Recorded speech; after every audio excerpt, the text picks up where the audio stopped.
Noah Price sat across from a woman in a wheelchair, and the cafe went silent in that cruel, performative way that made strangers feel like heroes just for not staring. Eva Lane looked him dead in the eye and said, "You don't have to stay if this is pity." He should have run. Most men did. Instead, he pulled out the chair and sat down like he was choosing her, not the situation. What happened next would prove that love isn't about fixing broken things. It's about having the courage to sit in the mess and stay anyway. If you're ready to hear a story about two people who refuse to perform for anyone's comfort, stick around until the end. And hey, drop a like and comment what city you're watching from. I want to see how far this story travels. The text came at 6:47 on a Tuesday morning, while Noah Price was finishing his second cup of coffee and staring at a stack of lumber invoices that made his eyes hurt. Dude. Blind date. Tonight. No excuses. Noah read it twice, then set the phone face down on the counter like it might explode. His coworker Marcus had been on this campaign for 3 weeks now, ever since Noah had made the mistake of mentioning he hadn't been on a date in 8 months. Marcus took that as a personal challenge, like Noah's quiet life was some kind of emergency that required immediate intervention. The problem was, Marcus didn't take no for an answer. By lunchtime, Noah had received 4 more texts, each one more insistent than the last.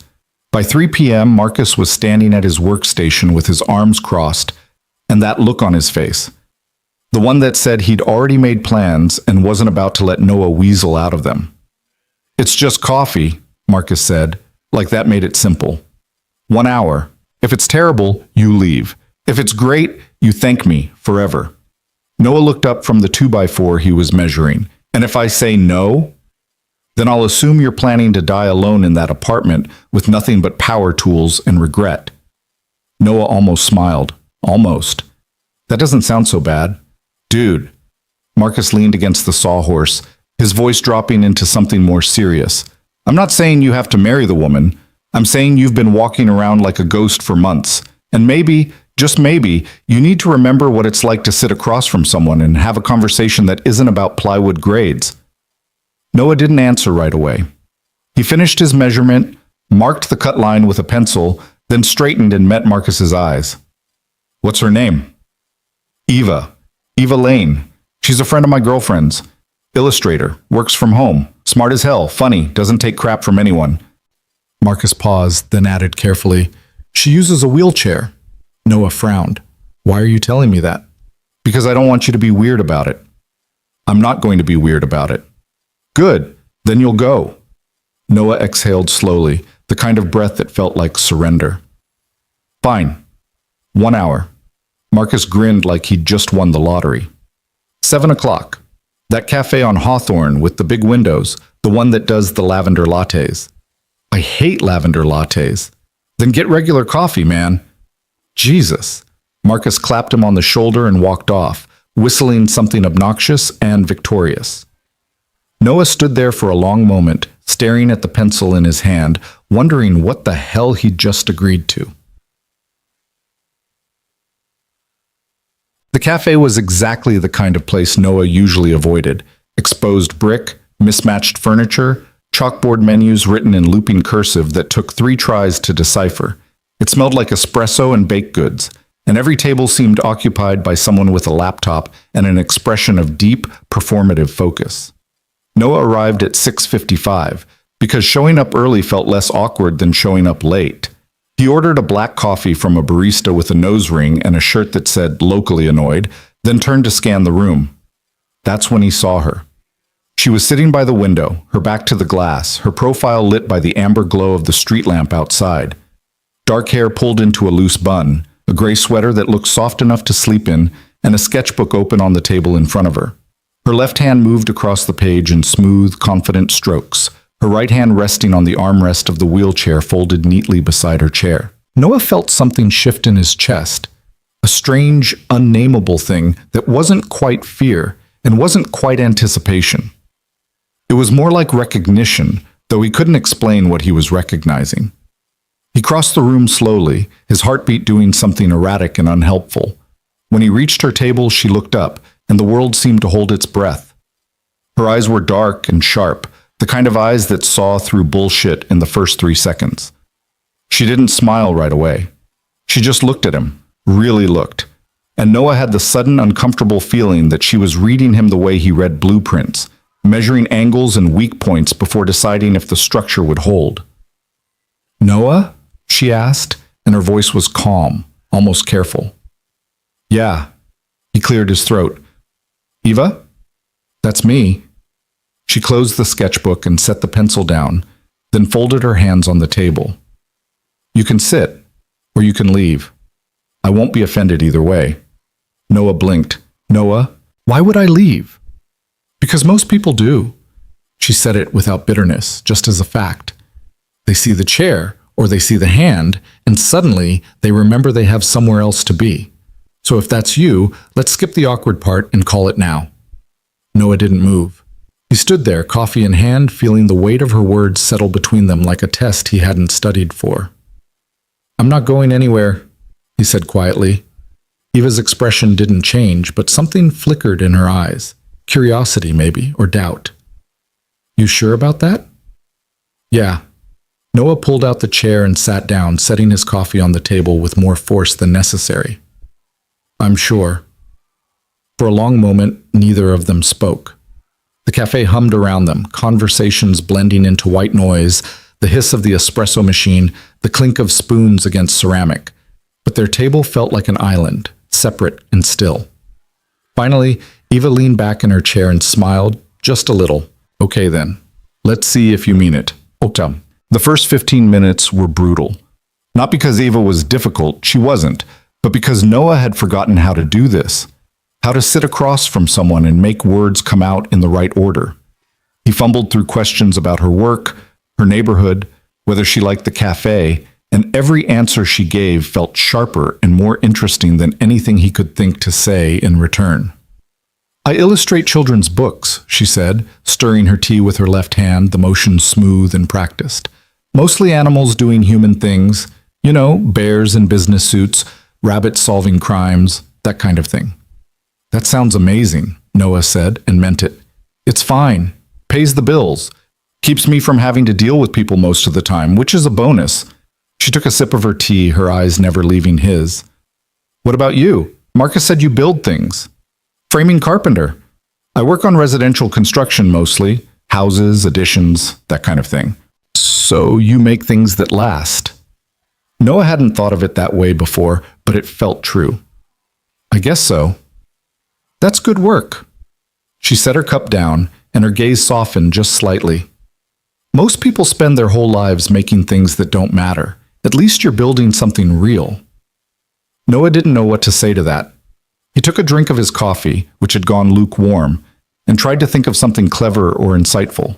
Instead, he said, "Marcus made me come tonight."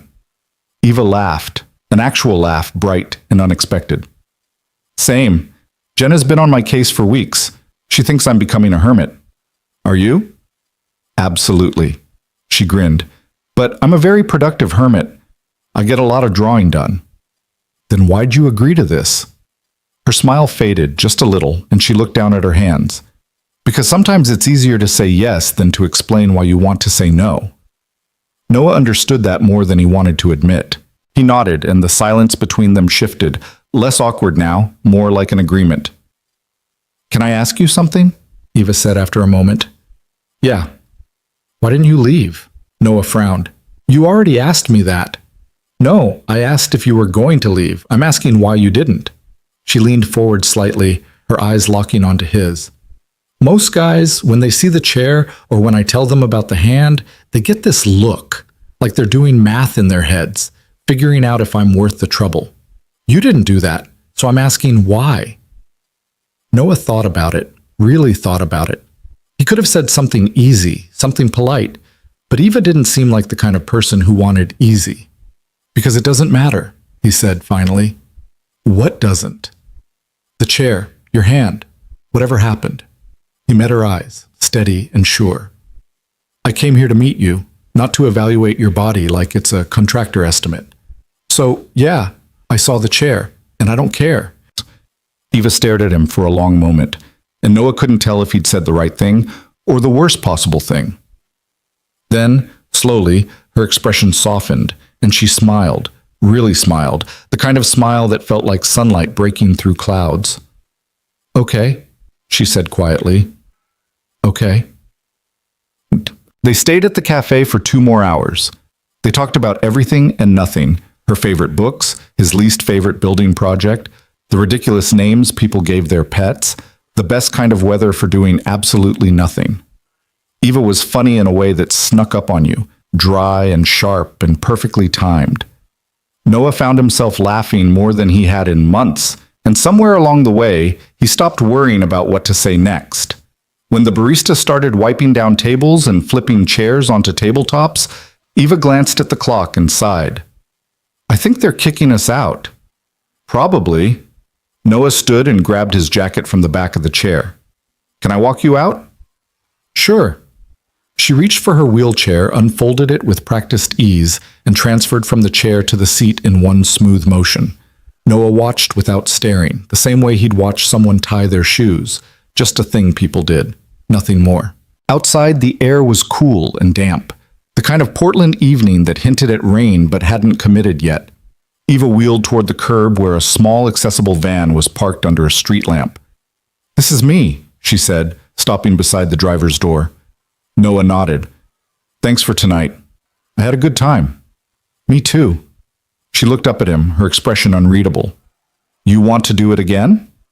Noah felt something loosen in his chest, a knot he hadn't realized he'd been carrying. "Yeah, I do." "Good. Saturday morning. There's a park near my place with a decent path. Bring coffee or tea. Whatever." She pulled out her phone and handed it to him. "Put your number in." He did, his fingers clumsy on the screen. When he handed it back, she grinned. "I'll text you the address. Don't be late." "I won't." She opened the van door and transferred into the driver's seat, stowing the wheelchair in the back with the kind of efficiency that came from doing it 1,000 times. Then she rolled down the window and leaned out, her smile crooked and warm. "Hey, Noah." "Yeah?" "Thanks for staying." Before he could answer, she rolled up the window and pulled away from the curb, the van's taillights disappearing into the drizzle. Noah stood there for a long time, hands in his pockets, watching the street and feeling something he hadn't felt in months. Hope. Saturday came faster than Noah expected. He woke up early, too early, and spent an hour staring at his closet like the fate of the world depended on whether he wore the blue flannel or the gray one. Eventually, he settled on gray, pulled on his work boots, and headed out into the cool morning air. The park was a 10-minute drive from his apartment, a quiet, tree-lined space with a paved path that looped around a small pond. Eva was already there when he arrived, sitting on a bench near the water with a sketchbook in her lap. She was wearing jeans and a faded green jacket, her hair pulled back into a ponytail. And when she saw him, she raised a hand in greeting. "You're late," she said as he approached. Noah checked his watch. "I'm 3 minutes early." "Exactly. I expected 5. She closed the sketchbook and set it aside, then gestured to the bench. "Sit. Did you bring the tea?" He held up the 2 iced peach teas he'd picked up from a cafe on the way. "As requested." "Perfect." She took one, popped the lid, and took a long drink. "God, that's good. Okay, you're forgiven." Noah sat down beside her, close enough to feel the warmth of her presence, but not so close that it felt presumptuous. The pond stretched out in front of them, the surface glassy and still, reflecting the gray sky and the trees leaning over the water. "This is nice," he said. "It's my favorite spot." Eva set her tea on the bench and opened her sketchbook again, flipping to a half-finished drawing of the pond. "I come here when I need to think, or when I need to stop thinking, depends on the day." Noah watched her work, the way her hand moved across the page with confidence and precision. The drawing was simple, but alive, loose, expressive lines that captured the curve of the water and the weight of the trees without overworking the details.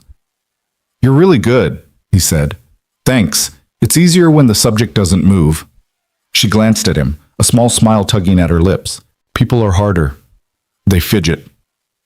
"I can sit still." "Can you?" "Try me." Eva studied him for a moment, then turned to a fresh page and started sketching. Noah stayed as still as he could, though it felt strange to be looked at so closely, like every detail of his face was being cataloged and translated into lines and shadows. After a few minutes, she turned the sketchbook around. It was him, unmistakably him, but somehow softer than he thought of himself. The lines were gentle, almost kind, and the expression she'd captured made him look like someone worth knowing. "That's not me," he said quietly. "It's how I see you." She closed the sketchbook and set it aside. "You don't have to like it." "I do like it." He looked at her, feeling something shift between them, something warm and fragile. "I just don't know if I deserve it." Eva tilted her head, her eyes searching his. "Why would you say that?" "Because I don't know if I'm as good as that drawing makes me look. None of us are." She leaned back against the bench, her gaze drifting toward the water. "That's the whole point. We're all just trying to be better than we were yesterday. Some days we succeed, some days we don't." Noah didn't have an answer for that. He just nodded, and they sat in silence, the kind of silence that didn't need to be filled. They met at the park 3 more times over the next 2 weeks. It became a rhythm, easy and unforced.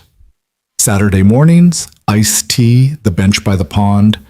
Sometimes Eva drew, sometimes she didn't. Sometimes they talked for hours. Sometimes they just sat and watched the water.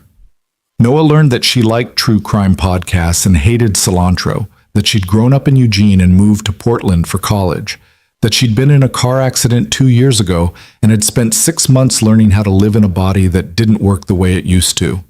She told him this on their 4th meeting, her voice calm and matter-of-fact, like she was describing the weather. "Drunk driver," she said, staring at the pond. "Ran a red light. I was on my way home from a gallery opening. The doctors said I was lucky, could have been paralyzed from the neck down, could have died. But I lost most of the use of my right hand and both legs, so now I get to be the person people pity at parties." Noah didn't say anything right away. He didn't offer platitudes or try to fix it. He just sat there, letting her words settle between them.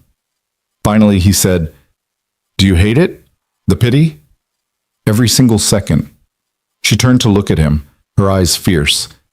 "I hate the way people stare. I hate the way they whisper. I hate the way they treat me like I'm brave just for existing, like getting out of bed in the morning makes me some kind of hero." "You're not brave for existing," Noah said quietly. "You're brave for being honest."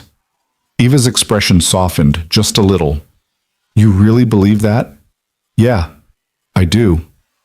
She looked at him for a long moment, then reached over and squeezed his hand, just once, quick and firm, before pulling away. "Thanks," she said, "for not being weird about it. I'm not going to be weird about it." "Good."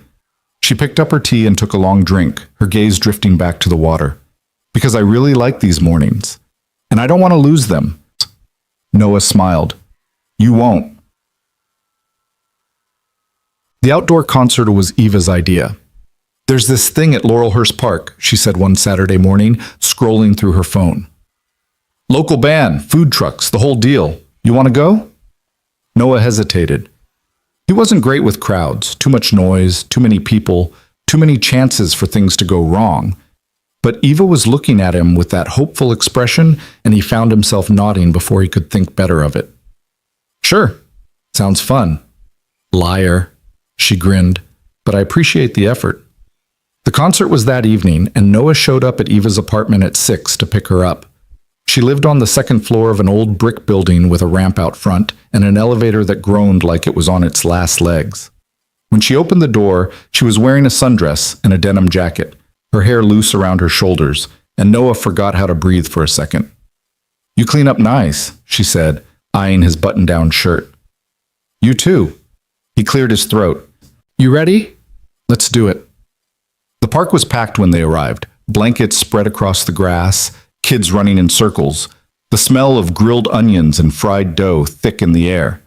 The band was already playing, some indie folk group with a mandolin and a girl singing harmonies that made Noah's chest ache. They found a spot near the back, away from the densest part of the crowd, and Eva transferred from her wheelchair to a blanket Noah had brought. For a while it was perfect. The music was good, the evening was warm, and Eva was smiling in that unguarded way that made Noah feel like he'd won something he didn't know he'd been competing for. Then the whispers started. It was subtle at first, Just a few glances, a couple of people leaning toward each other and murmuring. But it built, the way these things always did, until Noah could feel the weight of a dozen eyes on them. A woman a few feet away said something to her friend, and the friend looked over and frowned, her expression a mix of pity and discomfort. Eva's smile faded. "I need to go," she said abruptly. "What?" Noah frowned. "Why?" I need to go. Now." She was already moving, transferring back into her chair with quick, jerky movements. "I'll see you later." "Eva, wait." But she was already wheeling away, weaving through the crowd with a speed that left Noah scrambling to catch up. By the time he reached the parking lot, she was already in her van, the engine running. "Ava, talk to me." He knocked on the window, his heart pounding. "What happened?" She didn't answer. She just stared straight ahead, her jaw tight, her hands gripping the wheel so hard her knuckles had gone white. "Please," Noah said, softer now. "Just tell me what I did wrong." Eva finally looked at him, and her eyes were wet. "You didn't do anything wrong. That's the problem." Before he could respond, she backed out of the parking space and drove away, leaving Noah standing alone under the streetlights, feeling like he'd just lost something he'd only just started to understand. 10 days passed, and Noah didn't hear from her. No texts, no calls, nothing. He told himself not to panic. He told himself she needed space, that whatever had happened at the concert wasn't about him. But the silence ate at him, hollowing him out in a way he hadn't felt since the worst days after his father died. On the 10th day, he couldn't take it anymore. He didn't call. He didn't text.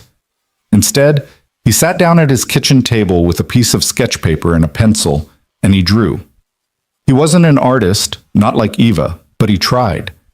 He drew the bench by the pond, the way the trees leaned over the water, the outline of a figure sitting in the quiet morning light. At the bottom, he wrote, "I see you. Not the chair, not the hand. You."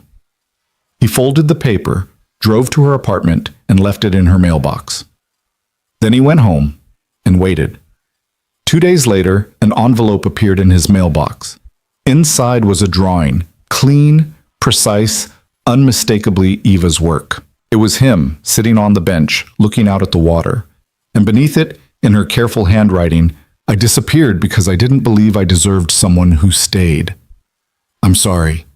Noah read it 3 times, then grabbed his keys and ran. The park looked different in the afternoon light, sharper somehow, less forgiving. Noah spotted Eva at their bench before she saw him, her wheelchair angled toward the water, her shoulders hunched forward like she was trying to make herself smaller.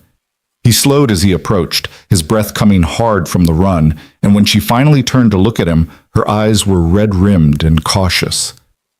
"You came," she said, and her voice cracked just slightly.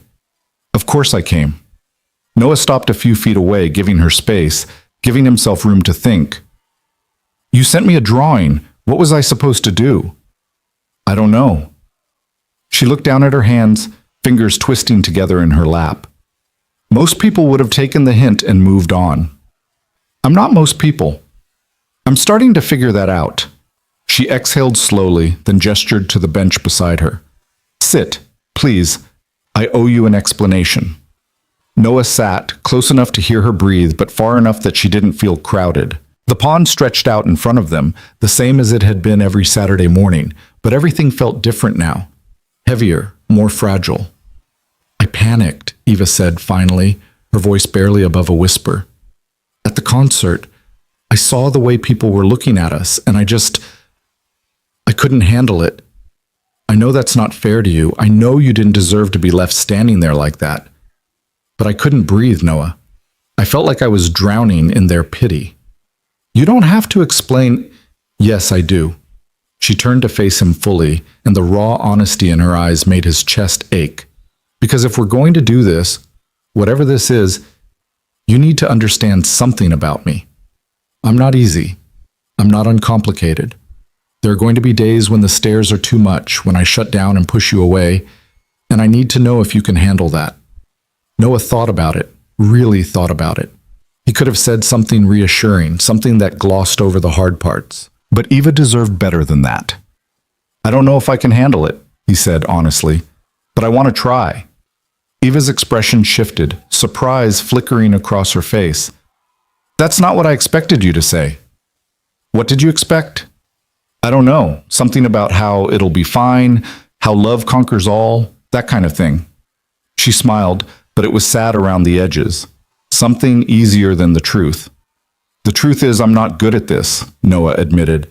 I'm not good at chasing people or saying the right thing or knowing when to push and when to back off. But I know I don't want to walk away. So if you need space sometimes, tell me.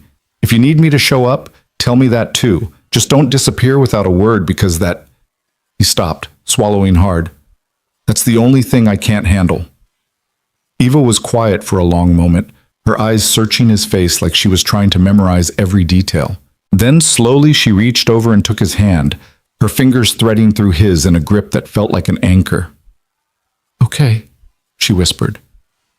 I can do that. Yeah. She squeezed his hand once, firm and sure. I'm sorry I disappeared. I'm sorry I made you doubt this. I got scared. Scared of what? Of this being real. Her voice wavered, but she didn't look away.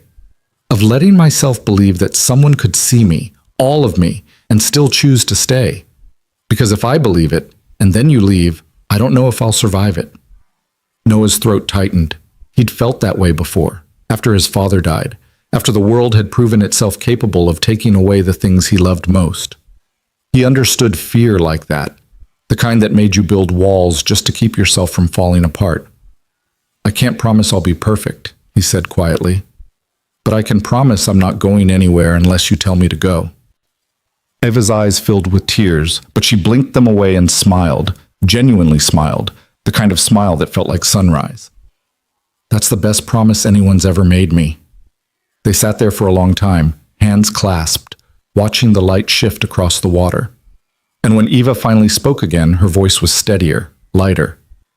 So what now? She asked. Now we figure it out as we go. Noah looked at her, feeling something settle in his chest, something that felt like belonging. Starting with next Saturday, same time, same place.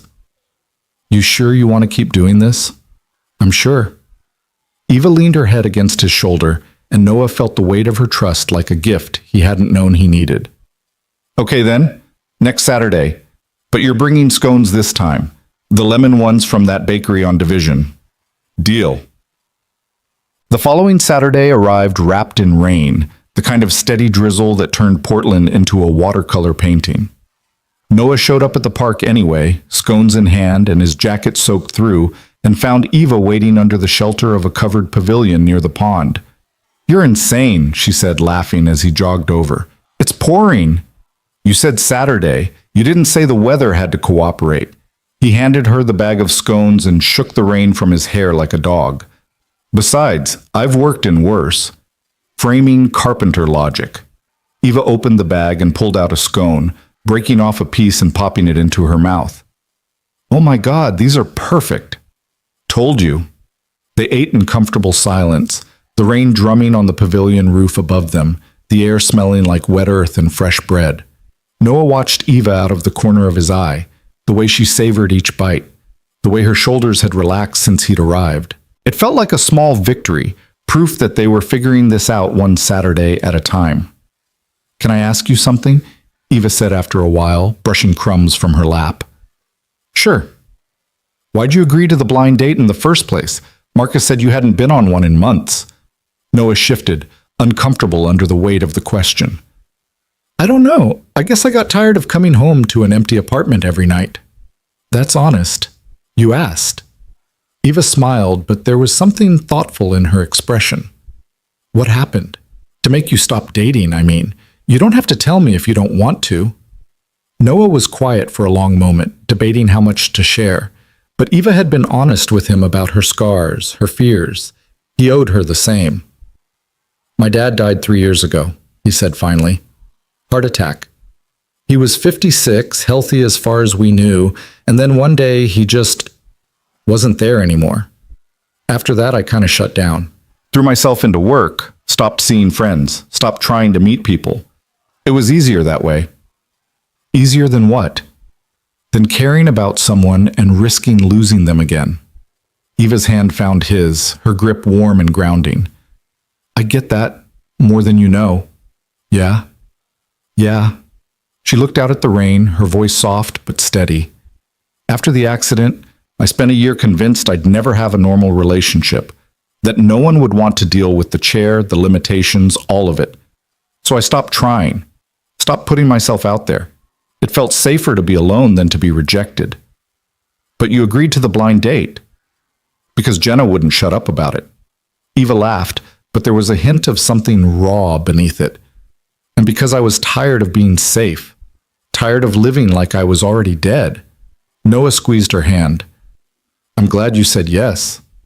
Me too. She turned to look at him, and the vulnerability in her eyes took his breath away. You make me feel like I'm not just the girl in the wheelchair, like I don't know, like I'm Eva. That's all I've ever seen, Noah said simply. They stayed under the pavilion until the rain eased into mist, talking about everything and nothing, favorite movies, worst childhood haircuts, whether pineapple belonged on pizza. And when they finally left, Noah felt lighter than he had in years, like something heavy had been lifted from his shoulders. Over the next month, their Saturdays evolved into something more. They added coffee shops to the rotation, long drives through the gorge with the windows down, and music playing softly, quiet evenings at Eva's apartment where she'd draw and Noah would read or just watch her work. He learned that she was messy in the best way. Her apartment scattered with sketchbooks and half-finished drawings, mugs of cold tea on every surface, a chaos that felt lived in and real. He also learned that she had bad days. The first one caught him off guard. He'd shown up at her apartment on a Tuesday evening, she'd texted him to come over, and found her still in bed, the curtains drawn, the room dim and heavy with silence. Hey, he said softly, sitting on the edge of the bed. You okay? No. Her voice was muffled by the pillow. I'm having a bad day. What does that mean? It means everything hurts and I'm tired and I don't want to do anything except lie here and feel sorry for myself. She turned her head to look at him and her eyes were dull, exhausted. You can go if you want. I'm not good company right now. Noah didn't move. Do you want me to go? I don't know what I want. Then I'm staying. He kicked off his shoes and lay down beside her, careful not to crowd her but close enough that she could feel his presence. You don't have to talk. You don't have to do anything. I'm just here. Eva was quiet for a long time, and Noah thought maybe she'd fallen asleep. But then her hand found his, fingers curling around his palm, and she whispered, "Thank you." They stayed like that for hours, just lying there, the room dark and still, the world outside carrying on without them. And when Eva finally fell asleep, Noah stayed awake, listening to the sound of her breathing and thinking about what it meant to love someone not in spite of their struggles, but because of their courage to keep going anyway. By late spring, they had fallen into a rhythm that felt less like dating and more like living. Noah had a drawer at Eva's apartment, t-shirts and a toothbrush and a pair of jeans he kept forgetting to take home. Eva had started texting him in the middle of the day, random thoughts and bad jokes and pictures of whatever she was drawing. They didn't talk about labels or what they were to each other. They just existed together, and that felt like enough. Then one Saturday, Eva handed him a key. They were sitting at her kitchen table, eating takeout Thai food straight from the containers, when she slid a small silver key across the table. What's this? Noah asked, setting down his fork. A key to my apartment. Eva's voice was casual, but her eyes betrayed her nerves. So you don't have to knock every time you come over. Noah stared at the key for a long moment, his heart doing something complicated in his chest. You sure about this? Would I give it to you if I wasn't? She leaned back in her chair, arms crossed, trying to look nonchalant. It's not a big deal, just a key. It feels like a big deal. Okay, fine, it's a big deal. Eva's expression softened and she reached across the table to touch his hand. But it's the right kind of big deal. I want you to have it. I want you to be able to come and go like, this is your space too. Noah picked up the key, the metal cool and smooth in his palm. You know what this means, right? What? It means you're stuck with me now. Eva grinned. I think I can live with that. Noah slipped the key onto his key ring right next to his truck key and his apartment key and felt something shift inside him, a sense of permanence he hadn't known he'd been craving.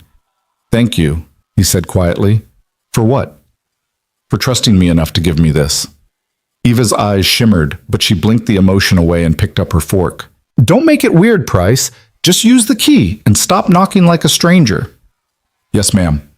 They finished their dinner in easy silence, and when Noah left that night, he used the key to lock the door behind him. It was a small gesture, but it felt like a promise, proof that he wasn't just passing through her life. He was building something here, something that mattered. Summer arrived with the kind of heat that made Portland feel like a different city, slower, softer, heavy, with the scent of sunscreen and barbecue smoke. Noah and Eva spent their Saturdays at the park, their bench now claimed by routine and habit, and Noah found himself looking forward to those mornings more than anything else in his week. One particularly warm Saturday in July, they sat side by side with iced coffees and a bag of donuts from the place on Belmont that Eva swore by. She was sketching a heron that had landed near the edge of the pond, her left hand moving in quick, confident strokes, and Noah watched her with the kind of quiet contentment that felt like home. "You're staring," Eva said without looking up. "I'm admiring." "That's just a fancy word for staring," Noah smiled. "Fine. I'm staring." Eva glanced at him, her lips quirking into a smile. "Why?" "Because you look happy." "I am happy." She set down her pencil and turned to face him fully. "Happier than I've been in a long time." "Me too." They sat in the warmth of that admission for a moment, the air between them thick with unspoken things. Then Eva took a breath, like she was gathering courage, and said, "Can I tell you something?" "Always." "I deleted a bunch of my drawings last week." Her voice was steady, but Noah could hear the tremor beneath it. "Not the client work, just the personal stuff. Sketches I'd been working on for months. I looked at them and thought they weren't good enough, and I panicked." Noah's chest tightened. "Why didn't you tell me?" "Because I was embarrassed." She looked down at her hands, her fingers twisting together. "Because it felt stupid to be upset over something so small when there are bigger things to worry about. But the truth is, those drawings mattered to me, and now they're gone, and I can't get them back." "Eva, I'm telling you this because I don't want to hide the hard parts from you," she continued, her voice stronger now. "I don't want you to think I'm okay all the time just because I smile and make jokes. Sometimes I'm not okay. Sometimes I do things that don't make sense, and I need to know that's allowed." Noah reached over and took her hand, holding it like it was the most important thing in the world. "It's allowed, all of it. The good days, the bad days, the days when you delete your drawings and regret it later. I'm not going anywhere." Eva's eyes filled with tears, but she didn't look away. "Promise?" "I promise." She leaned into him then, her head resting against his shoulder, and Noah wrapped his arm around her, holding her close. The heron took flight from the edge of the pond, its wings cutting through the still air, and Noah thought about how some things were worth the risk, worth the fear, worth the possibility of loss, because the alternative was a life half-lived, safe but empty. "I'm sorry I deleted them," Eva whispered. "I know. I wish I could get them back. Then we'll make new ones." Noah pressed a kiss to the top of her head, gentle and sure. "Better ones."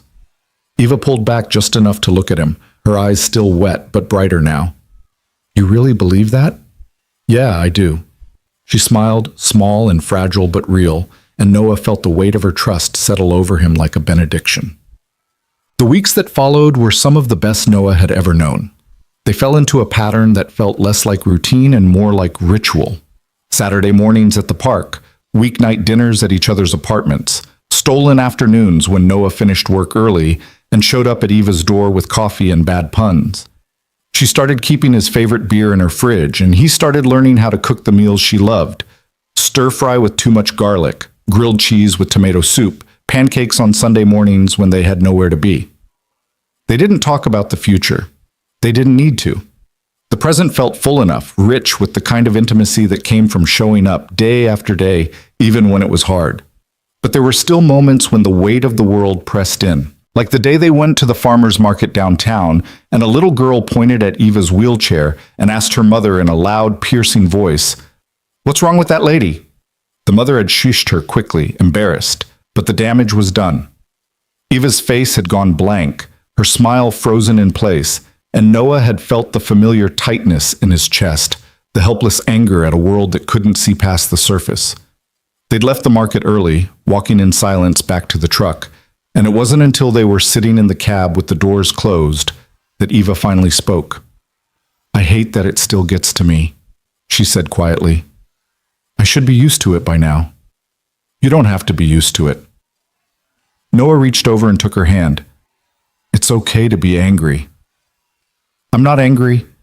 She looked at him, and her eyes were tired in a way that had nothing to do with sleep. "I'm just tired. Tired of being the person everyone has questions about. Tired of having to educate strangers just for existing." "Then don't," Noah said simply. "You don't owe anyone an explanation." "I know that in my head, but my heart—" She pressed a hand to her chest, her voice breaking. "My heart still wants people to see me as normal, and I know that's impossible, but I can't stop wanting it." Noah pulled her into his arms, holding her as tightly as he dared, and felt the weight of her grief settle between them. He didn't try to fix it. He didn't offer empty platitudes. He just held her, and when she finally pulled back, her eyes were dry, but her grip on his hand was iron. "Thank you," she whispered. "For what?" "For not trying to make it better." She smiled, sad but sincere. "For just letting it be hard." Noah kissed her forehead, soft and lingering. "Always." By the time August rolled around, they'd been together for nearly 5 months, though neither of them had ever officially called it that. They still didn't use words like boyfriend or girlfriend, didn't talk about anniversaries or milestones. But one evening, sitting on Eva's couch with takeout containers spread across the coffee table and a true crime documentary playing on the TV, Eva turned to him and said, "Is this weird?" Noah frowned. "Is what weird?" "This. Us. The fact that we've been doing this for months and we've never actually defined what we are." Noah thought about it, then shrugged. "Does it need to be defined?" "I don't know, maybe?" Eva set down her chopsticks and turned to face him fully. Sometimes I wonder if we're on the same page, like, am I your girlfriend? Are you my boyfriend? Or are we just two people who really like spending time together?" "What do you want us to be?" Noah asked carefully. Eva was quiet for a moment, her eyes searching his face. "I want us to be real. I want to know that when I introduce you to people, I can call you my boyfriend without it being presumptuous. I want to know that this isn't just, I don't know, temporary." Noah set down his own food and took her hand, his thumb brushing over her knuckles. "Eva, you gave me a key to your apartment. You let me see you on your worst days. You trust me with things you don't trust anyone else with. If that's not real, I don't know what is." "So we're together?" Her voice was small, uncertain. "Like, officially?" "Yeah." Noah smiled, and it felt like the easiest thing in the world. "We're together. Officially." Eva's face lit up, and she launched herself at him, nearly knocking them both off the couch in her enthusiasm. Noah caught her, laughing, and held her close as she buried her face in his neck. "You have no idea how long I've been waiting for you to say that," she mumbled against his skin. "You could have just asked." "I didn't want to seem needy." "You're not needy." Noah pulled back just enough to look at her, his hands framing her face. "You're careful. There's a difference." Eva's eyes shimmered with unshed tears, but she was smiling now, wide and unguarded. "I really like you, Noah Price." "I really like you too, Evelyn." They kissed then, slow and sweet and full of all the things they hadn't said yet but would, eventually, when the time was right. And when they finally pulled apart, the documentary still playing in the background and the takeout going cold on the table, Noah felt like he'd finally found the thing he'd been searching for without knowing it. Not perfection, not easy, just real. The weeks that followed their conversation felt different. Not dramatically so, but in the quiet, significant ways that marked real change. Noah started referring to Eva as his girlfriend without the hesitation that had lingered before, and Eva stopped second-guessing whether she was allowed to need him. They'd crossed some invisible threshold, and on the other side was a kind of certainty that made everything else feel lighter. But certainty, Noah was learning, didn't mean easy. It was a Thursday evening in mid-September when Eva called him at work, her voice tight in a way that made his stomach drop. "Can you come over?" she asked, skipping any greeting. I just need you here." Noah was in the middle of measuring joists for a second-story addition, but he set down his tape measure without a second thought. "I'll be there in 20 minutes.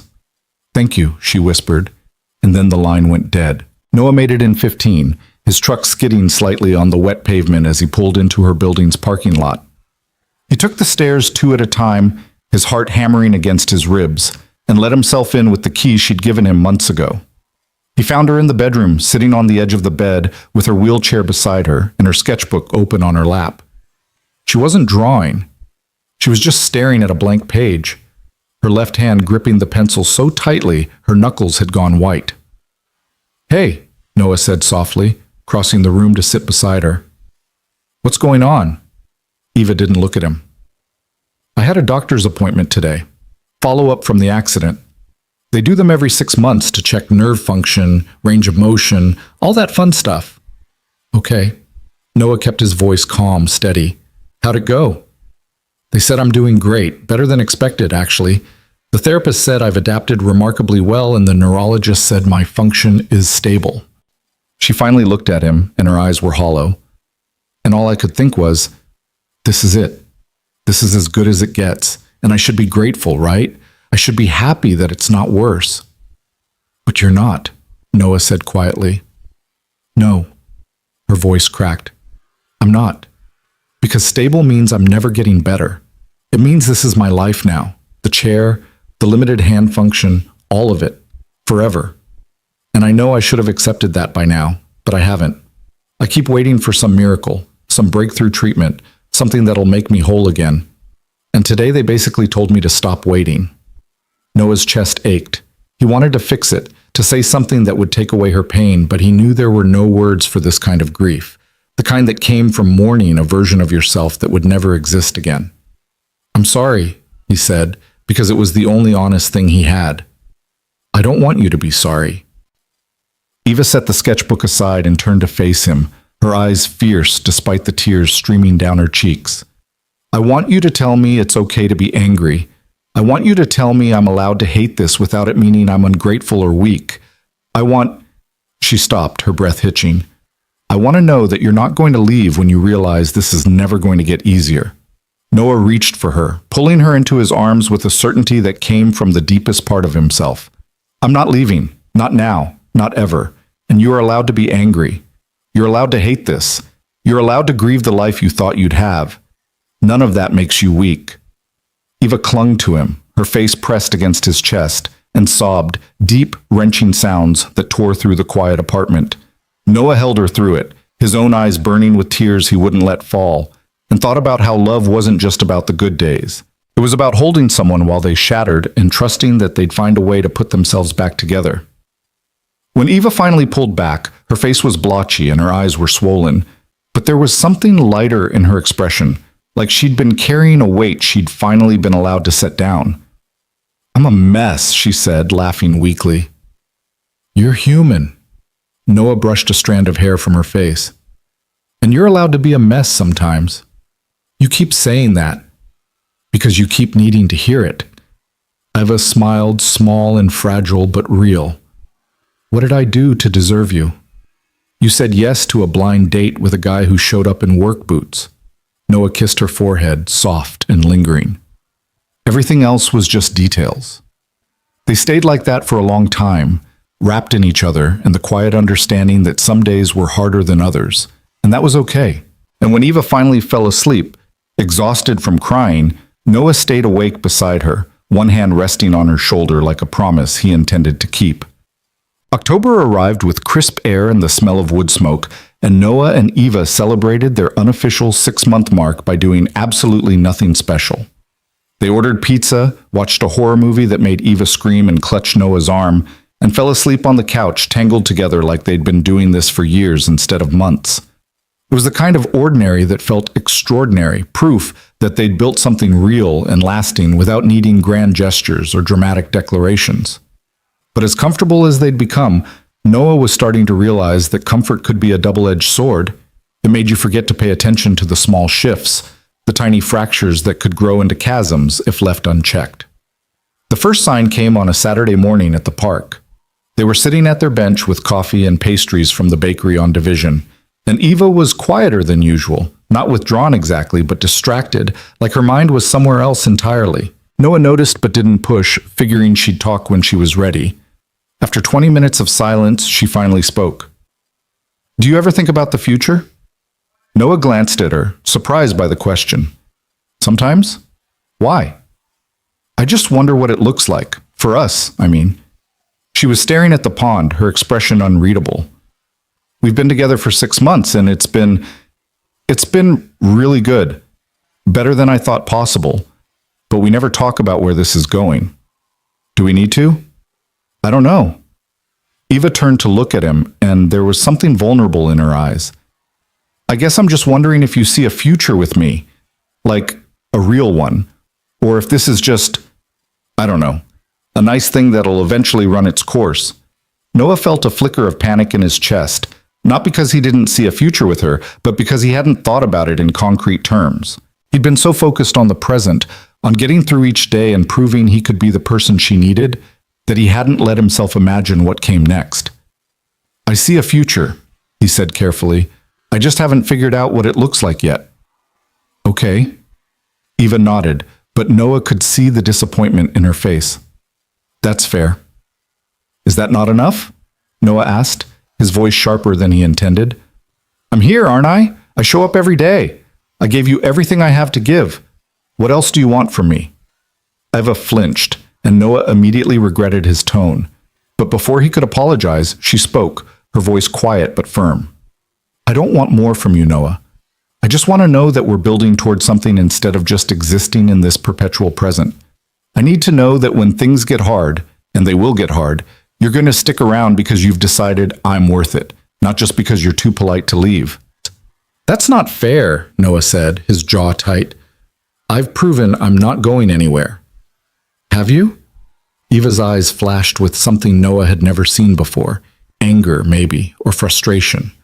"Or have you just been doing what's easy? Showing up on Saturdays, staying over a few nights a week, being supportive when I'm sad? That's all great, Noah, but it's not the same as commitment. It's not the same as saying, I choose you no matter what." Noah opened his mouth to argue, then closed it again. Because deep down, he knew she was right. He'd been so focused on proving he wouldn't leave that he hadn't actually committed to staying. There was a difference, and Eva had just named it.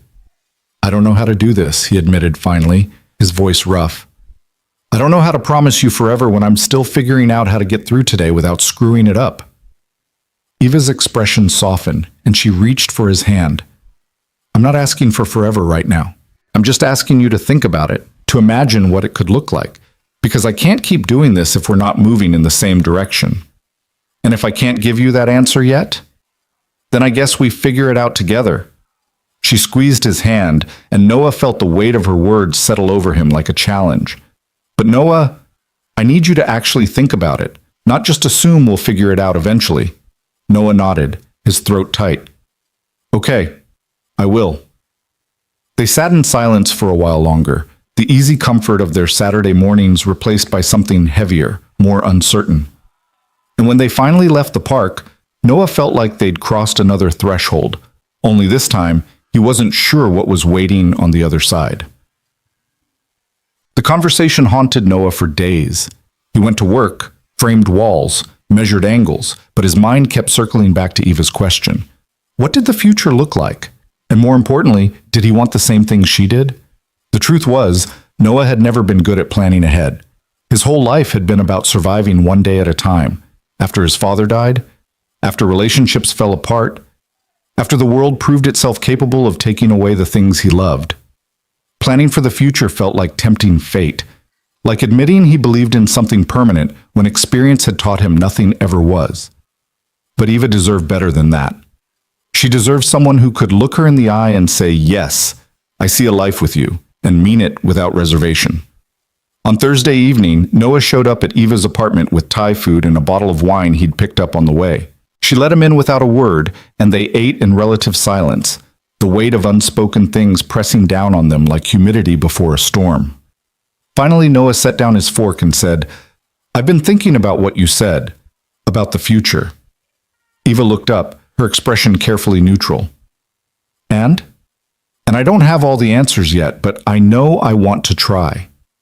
Noah leaned forward, his elbows on the table, and met her eyes. I can't promise I won't mess this up. I can't promise I'll always know the right thing to say or do. But I can promise that I'm choosing you every day, even when it's hard, even when I don't know what comes next. Eva's eyes filled with tears, but she didn't look away. That's all I needed to hear. Yeah? Yeah. She reached across the table and took his hand, her grip warm and sure. I don't need you to have everything figured out, Noah. I just need to know you're in this with me, that we're figuring it out together. I'm in it, Noah said, and he meant it with every part of himself. I'm all in. Eva smiled then, genuinely smiled, the kind of smile that made Noah's chest ache with something he was starting to recognize as love. Not the easy, surface-level kind, but the deep foundational kind that required work and vulnerability and a willingness to show up even when you didn't have the answers. Good, she said softly, because I'm all in too. The weeks that followed were different, not because anything dramatic had changed, but because they'd named what they were building and committed to seeing it through. Noah started thinking about the future in concrete terms, imagining holidays together and road trips and lazy Sunday mornings that stretched into years instead of moments. It was terrifying and exhilarating in equal measure, but it also felt right in a way nothing else ever had. Then November arrived, and with it came Thanksgiving. Eva's mother called on a Tuesday evening, her voice bright and insistent through the speakerphone. You're coming home for Thanksgiving, right? I'm making that stuffing you love, and your Aunt Karen is bringing her famous pies. Eva shot Noah a panicked look from across the couch, and he had to bite back a smile. Actually, Mom, I was thinking I might stay here this year.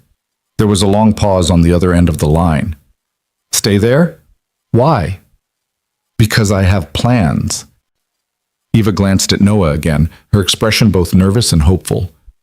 With my boyfriend. Another pause, longer this time. Boyfriend? Since when do you have a boyfriend? Since June, technically. His name is Noah, and he's really great, Mom. I want you to meet him. We'll bring him home for Thanksgiving then. There's always room for one more. Eva's eyes widened, and Noah could see the wheels turning in her mind, calculating risk versus reward, weighing the desire to introduce him to her family against the fear of subjecting him to her mother's interrogation. What do you think? Eva asked after she'd hung up, her voice small. Would you be okay meeting my family? Fair warning, my mom is intense, and my Aunt Karen has no filter, and my little brother will probably try to recruit you for some pyramid scheme he's involved in. Noah laughed. Sounds terrifying. It is, but they're my family, and if we're doing this, I want them to know you. Noah thought about it for maybe 3 seconds before nodding. Okay, let's do it. Really? Eva's face lit up with surprise. You're not going to need time to prepare yourself mentally? How much preparation do I need? A lot. My mom is going to ask you approximately 700 questions about your job, your intentions, and whether you know how to change a tire. My aunt is going to corner you and give you unsolicited advice about relationships. And my brother, well, Tyler's harmless but exhausting. Noah pulled her close, pressing a kiss to her temple. I can handle it. You say that now. I mean it. He pulled back just enough to look at her, his expression serious. I want to meet them, Eva. I want to be part of your life. All of it, not just the easy parts. Eva's eyes shimmered with emotion, but she blinked it away and smiled. Okay then. Thanksgiving in Eugene. I hope you like chaotic family dinners and aggressive questioning. Can't wait. Thanksgiving Day arrived with gray skies and a light drizzle that felt quintessentially Oregon. Noah drove them to Eugene in his truck, Eva navigating from the passenger seat and providing running commentary about every landmark they passed. That's the gas station where I got my first speeding ticket, she said, pointing, and that's the coffee shop where I had my first date in high school. He ordered a triple espresso to impress me and then spent the whole afternoon vibrating like a jackhammer. Noah laughed. How'd that work out for him? He threw up in the parking lot. It was very romantic. Setting the bar pretty low for me. That's the idea. They pulled up to Eva's childhood home just before noon, a two-story craftsman with a wide front porch and a ramp that had clearly been added more recently. Noah helped Eva with her wheelchair, then grabbed the pie they'd brought from the back seat, and together they made their way to the front door. Eva's mother answered before they could knock. A petite woman with Eva's dark eyes and a smile that seemed genuinely warm. There you are. Come in, and you must be Noah. Yes, ma'am. It's nice to meet you. Noah offered his hand, but Eva's mother ignored it and pulled him into a hug instead. We're huggers in this family. Get used to it. She released him and stepped back, her eyes scanning him with the kind of maternal scrutiny that made Noah feel like he was being x-rayed. Eva's told me so much about you. All good things, I hope. Mostly. Eva's mother winked, then turned to her daughter. Sweetheart, you look wonderful. Come in. Everyone's already here. The house was warm and loud, filled with the smell of roasting turkey and the sound of competing conversations. Noah was introduced to what felt like a dozen people in quick succession. Eva's Aunt Karen, who immediately asked if he was good with his hands, her Uncle Robert, who wanted to talk about carpentry, and her younger brother Tyler, who tried to sell Noah on some kind of cryptocurrency investment within the first 5 minutes. Tyler, leave him alone, Eva said, swatting her brother's arm. He's been here for 10 seconds. I'm just saying, early adoption is key. No. Tyler grinned and held up his hands in surrender. Fine, but if you change your mind, we won't. Noah found himself smiling despite the chaos. This was Eva's world, messy and loud and overwhelming in the best way, and being welcomed into it felt like a privilege he hadn't fully earned yet. Dinner was exactly as Eva had warned, chaotic and full of overlapping conversations, and more food than any reasonable group of people could consume. Noah fielded questions from every direction, answering honestly about his work, his family, how he and Eva had met.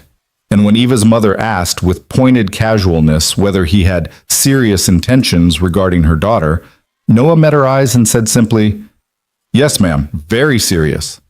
Eva choked on her water and her Aunt Karen laughed loud enough to shake the chandelier. But Eva's mother just nodded, satisfied, and moved on to interrogating Tyler about his job prospects. After dinner, while everyone else was collapsed in the living room in various states of food coma, Eva pulled Noah out onto the back porch. The rain had stopped, leaving everything damp and glistening, and the air smelled like wet earth and cedar. You survived, Eva said, leaning against him. Barely. Noah wrapped an arm around her shoulders. Your family is intense. I warned you. You did, but I liked them. He pressed a kiss to the top of her head. They love you a lot. Yeah. Eva's voice was soft. They do, even when I make it hard for them. What do you mean? I mean, after the accident, I shut them out for a while. I didn't want their pity, didn't want them to see me struggling. My mom would call and I wouldn't answer. Tyler would drive up to Portland and I'd pretend I wasn't home. It took me a long time to let them back in. Noah tightened his grip on her. But you did. That's what matters. I guess. She tilted her head to look up at him, her eyes searching his face. Thank you for being here, for meeting them. I know it was a lot. It wasn't too much. Noah smiled. Besides, your Aunt Karen told me I have good bone structure, so I'm calling today a win. Eva laughed, bright and genuine, and Noah felt something settle in his chest, a sense of rightness that came from being exactly where he was supposed to be. They drove back to Portland late that evening, both of them full and exhausted and content. Eva fell asleep somewhere around Salem, her head resting against the window, and Noah drove through the dark with the radio playing softly and his thoughts drifting toward the future he'd been so afraid to imagine. He could see it now, not perfectly, not with every detail mapped out, but enough to know what he wanted. He wanted more Thanksgivings with Eva's chaotic family, more Saturday mornings at the park, more quiet evenings on the couch where they didn't need to talk to feel connected. He wanted the hard days and the easy days and everything in between. He wanted her. By the time they made it back to Eva's apartment, it was nearly midnight. Noah carried her wheelchair up while she yawned and complained about being too tired to function. And when they finally made it inside, they collapsed onto the couch without bothering to turn on the lights. Today was good, Eva mumbled, her eyes already closing. Yeah, it was. My mom likes you. How can you tell? She only hugs people she likes, and she gave you 2 pieces of pie. Eva smiled without opening her eyes. That's basically a marriage proposal in her book. Noah laughed softly. Good to know. They sat in comfortable silence for a while, the apartment dark and still around them. Then Eva spoke again, her voice barely above a whisper. Noah? Yeah? I think I'm falling in love with you. Noah's breath caught. He'd known it for a while now, had felt it in the way his chest tightened when she smiled, the way every moment without her felt incomplete. But hearing her say it out loud made it real in a way nothing else had. I think I'm falling in love with you too, he said quietly. Eva opened her eyes and looked at him, and in the dim light from the street lamp outside, Noah could see tears shining on her cheeks. We're really doing this, aren't we? She whispered. Yeah. Noah cupped her face in his hands, his thumb brushing away her tears. We really are. They kissed then, slow and deep and full of promises neither of them had the words for yet. And when they finally pulled apart, Noah felt like he'd just stepped off a cliff and discovered he could fly. The confession changed everything and nothing at the same time. They didn't suddenly become different people or start acting like characters in a romance movie. They still had their Saturday mornings at the park, still ordered too much takeout on weeknights, still bickered about whose turn it was to do the dishes. But underneath it all was a new foundation, solid and unshakable, built on words that had finally been spoken out loud. December came fast, bringing with it the kind of cold that made Portland feel like a different city, sharper, cleaner, the air smelling like rain and wood smoke. Noah started spending more nights at Eva's apartment than his own, and one morning over coffee, Eva looked at him across the kitchen table and said, You know you basically live here now, right? Noah glanced around the apartment, at his jacket hanging by the door, his boots lined up next to her wheelchair, the stack of his books on the coffee table. I guess I do. So maybe we should make it official. Eva's voice was casual, but Noah could see the nervousness in the way she gripped her mug. Move in with me. For real. Noah's heart did something complicated in his chest. 6 months ago, the idea of living with someone would have sent him running.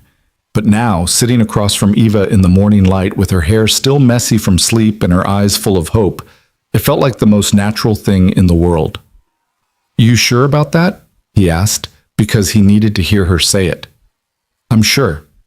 Eva set down her mug and reached across the table for his hand. I want to wake up with you every morning. I want to fight about who left the milk out and whose turn it is to take out the trash. I want all the boring, mundane parts of life with you. So yeah, I'm sure. Noah squeezed her hand, feeling the weight of what she was offering. Not just space in her apartment, but space in her life, permanently and without reservation. Okay, let's do it. Eva's face broke into the kind of smile that made Noah's chest ache. Really? Really. But I'm keeping my truck parked out front. Non-negotiable. Deal. She laughed, bright and unguarded. Oh my God, we're doing this. We're actually doing this. They spent the next 2 weeks boxing up Noah's apartment, sorting through years of accumulated stuff and deciding what was worth keeping and what could be donated or thrown away.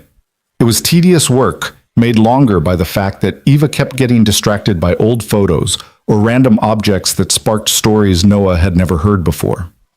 Is this your high school yearbook? She asked one afternoon, holding up a book with a faded blue cover. Put that down.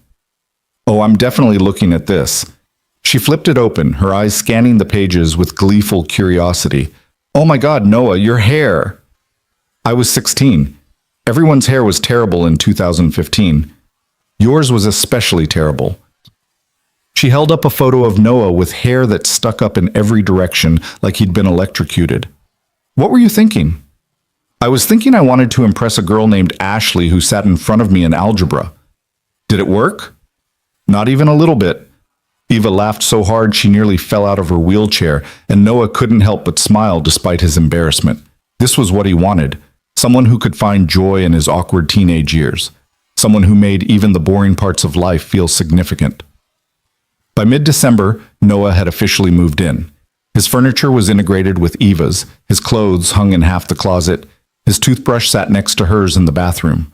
It should have felt strange or overwhelming, but instead it just felt right, like he'd finally found the place he was supposed to be. The first real test came 3 days after he'd unpacked the last box. Noah came home from work to find Eva sitting on the couch in the dark, her wheelchair parked beside her, and her face streaked with tears. His stomach dropped. "What happened?" he asked, crossing the room in 3 long strides. "Are you okay?" "I'm fine." Her voice was thick with crying. I had a really bad day." Noah sat down beside her, close but not crowding. "Talk to me." Eva took a shaky breath, her hands twisting in her lap. "I had a video call with a new client this morning. Children's book author, really nice lady, seemed excited about working with me. Everything was going great until her kid ran into the room and pointed at the screen and said, 'Mommy, why is that lady in a wheelchair?' And the author, she got this look on her face, like she'd just realized something. And then she said she'd get back to me about the project and hung up." Noah's jaw tightened. "She didn't hire you because of the wheelchair."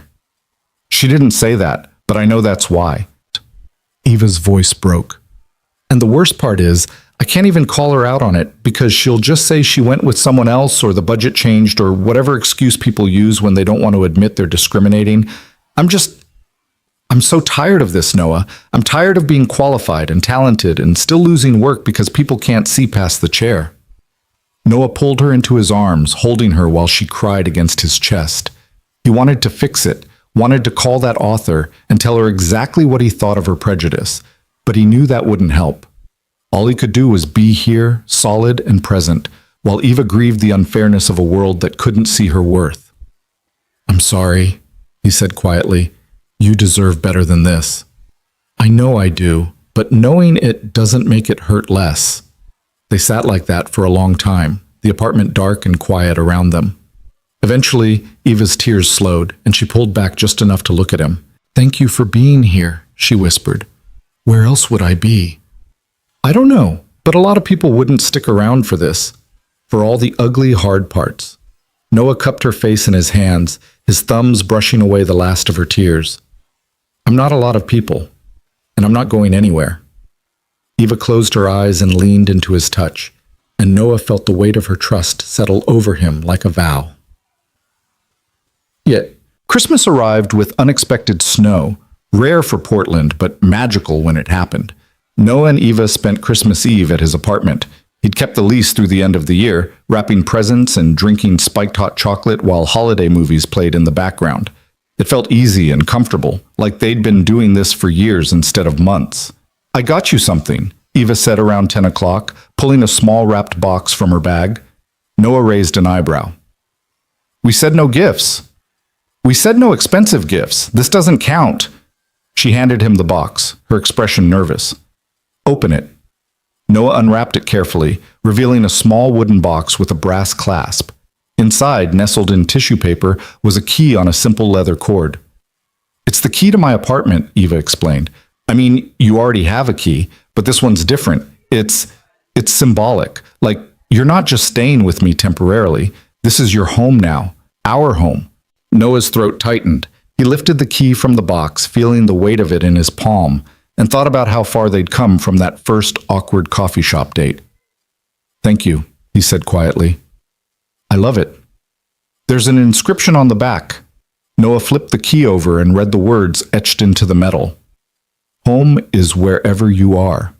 He looked up at Eva, and the love in her eyes was so open and unguarded that it took his breath away. "I love you," he said, and it was the easiest thing he'd ever said. "I love you too." Eva smiled, soft and sure. "Merry Christmas, Noah." "Merry Christmas." They kissed then, slow and sweet, and Noah felt like he'd just been given the only gift that mattered. The new year arrived with the kind of hope that felt dangerous, like tempting fate by believing things could stay this good. But Noah was learning that hope wasn't about believing everything would be perfect. It was about believing you could handle whatever came next, as long as you weren't facing it alone. January brought rain, as it always did in Portland, and with it came a conversation Noah had been avoiding. They were sitting on the couch one evening, Eva sketching and Noah reading, when she set down her pencil and said, "Can I ask you something?" "Always." "Do you ever think about having kids?" Noah looked up from his book, surprised. "Where's this coming from?" "My brother's girlfriend is pregnant. They announced it at dinner last week." Eva's expression was carefully neutral. "And it just got me thinking about what I want. What we want." Noah set his book aside, buying himself time to think. "I haven't thought about it much, honestly. After my dad died, I kind of stopped planning that far ahead." "But if you did think about it," Eva pressed gently, "would you want them? Kids, I mean." Noah considered it, really considered it. "I think so. Maybe. Someday." He looked at her, trying to read her expression. "What about you?" Eva was quiet for a long moment, her fingers tracing patterns on her sketchbook. "I used to think I did. Before the accident, I just assumed I'd have kids eventually, but now—" She stopped, her voice catching. "Now, I don't know if I can. Physically, I mean. The doctor said it's possible, but it would be high risk, and even if I could, I don't know if I'd be a good mother. How do you parent from a wheelchair? How do you chase after a toddler or carry a crying baby when you can't even—" "Stop," Noah said, his voice firm but gentle. He moved closer, taking her hands in his. "You would be an amazing mother. The wheelchair doesn't change that." "You don't know that." "Yes, I do. You're creative and patient and funny and loving. You see the world in ways most people never will, and you teach a kid to see it that way too. The wheelchair is it's just logistics. We'd figure it out." Eva's eyes filled with tears. "You really believe that?" "I know it." Noah squeezed her hands. "But we don't have to decide anything right now. We're 25. We have time." "Okay." Eva nodded, wiping at her eyes. "Okay. I needed to know you'd thought about it, that it was something you might want." "It is." Noah pulled her close, pressing a kiss to her temple. "With you, everything is something I might want." February brought Eva's birthday, and Noah spent 2 weeks planning the perfect surprise. He'd never been good at grand romantic gestures, but Eva deserved something special, something that showed her how much she meant to him. On the morning of her birthday, he woke her up early with coffee and a pastry from her favorite bakery, then told her to get dressed because they were going somewhere. "Where?" Eva asked, eyeing him suspiciously. "It's a surprise. I hate surprises." "You'll like this one." He drove them to the coast, a 2-hour trip through winding roads and towering trees, and Eva spent most of the drive trying to guess where they were going. When they finally arrived at Cannon Beach, the sun was just starting to burn through the morning fog, and the ocean stretched out in front of them like a promise. "We're going to the beach?" Eva asked, and Noah could hear the confusion in her voice. "Not just any beach." Noah parked and came around to help her with her wheelchair, then led her down a paved path toward the sand. "There's something I want to show you." The path ended at a wooden platform that overlooked the beach, accessible and sturdy, with a view of Haystack Rock rising from the water like a monument. Noah had found it weeks ago while researching accessible beaches, and he'd known immediately it was perfect. "Oh my God," Eva breathed, staring out at the ocean. "Noah, this is—" "Wait, there's more." He pulled a blanket from his backpack and spread it on the platform, then unpacked a thermos of hot chocolate and a container of cinnamon rolls. "Birthday breakfast with a view." Eva turned to look at him, and her eyes were shining with tears. "You planned all this?" "I wanted to give you something special, something that was just ours." Noah sat down beside her, close enough that their shoulders touched. "Happy birthday, Eva." She didn't say anything. She just leaned her head on his shoulder and watched the waves roll in, and Noah felt like he'd finally gotten something right. They spent hours on that platform, talking and laughing and watching the tide change. Eva sketched Haystack Rock from 3 different angles, and Noah took photos of her working, wanting to remember the way the wind played with her hair and the way she bit her lip when she was concentrating. As the sun started to dip toward the horizon, Eva set down her sketchbook and turned to face him. "This is the best birthday I've ever had," she said quietly. "Yeah?" Yeah. She took his hand, threading their fingers together. Thank you for seeing me, Noah. Not just the parts I show everyone else, but all of me. Even the broken parts. You're not broken, Noah said firmly. You're human. And you're perfect exactly as you are. Eva kissed him then, soft and lingering, and Noah tasted salt from the ocean spray and sweetness from the cinnamon rolls and something else. Something that felt like forever.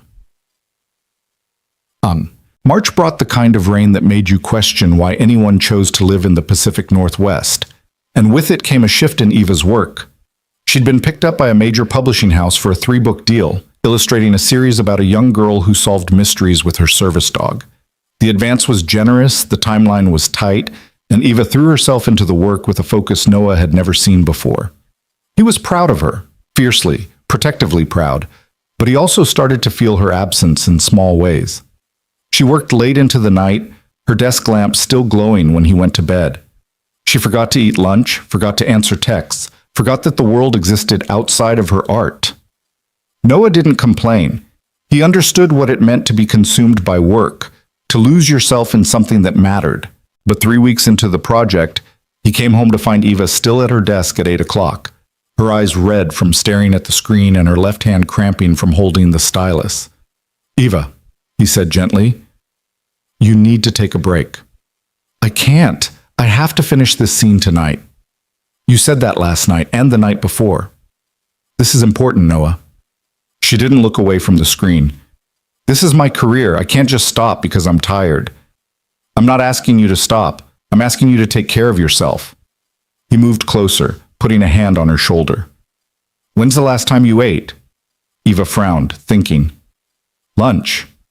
It's 8 o'clock. That was 7 hours ago. I'll eat later. Eva, Noah, please. She finally looked at him, and her eyes were frantic, desperate.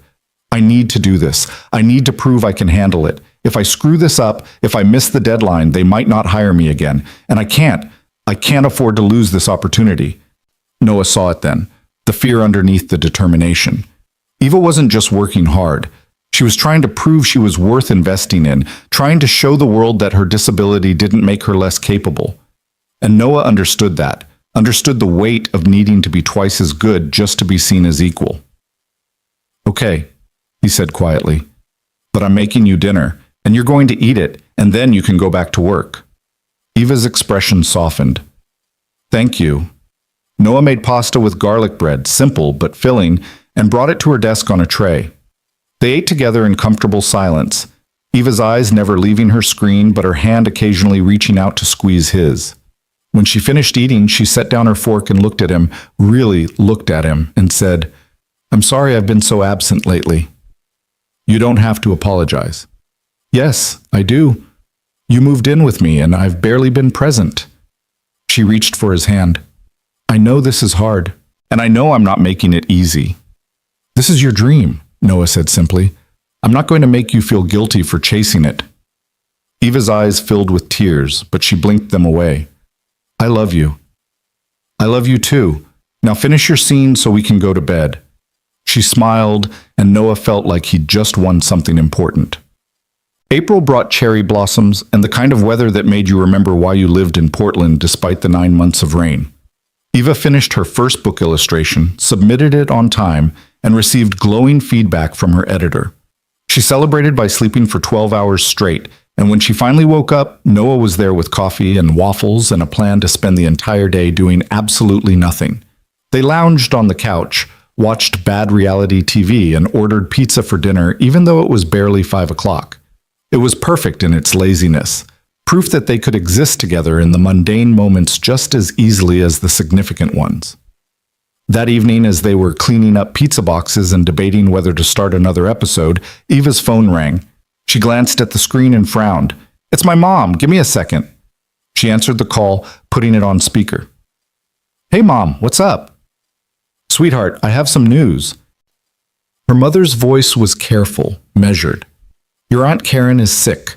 She's been diagnosed with ovarian cancer, stage 3. Eva went very still, and Noah watched the color drain from her face. What? When? She found out last week. She She didn't want to tell anyone until she'd talked to the doctors about treatment options. Her mother's voice cracked. She starts chemo next month. It's going to be hard. I need to see her, Eva said immediately. I'll come down this weekend. She'd like that. We all would. After Eva hung up, she sat frozen on the couch, staring at nothing. Noah moved closer, wrapping an arm around her shoulders. I'm so sorry, he said quietly. She's going to die. Eva's voice was flat, emotionless. They don't say that, but I know. Stage 3 ovarian cancer. The survival rate is terrible. You don't know that. Yes, I do. Eva turned to look at him, and her eyes were empty in a way that scared him. She's the one who stayed with me in the hospital after the accident. When my mom had to go back to work and my brother was useless, Karen was there. She helped me learn how to transfer into the wheelchair. She sat with me while I cried about everything I'd lost. And now she's dying, and there's nothing I can do about it. Noah held her while she fell apart, her tears soaking through his shirt, her body shaking with the kind of grief that had no outlet. And when she finally fell asleep, exhausted from crying, Noah stayed awake and thought about how unfair the world could be, how it took and never seemed to give back enough to balance the scales. They drove to Eugene that Saturday, the landscape blurring past in shades of green and gray.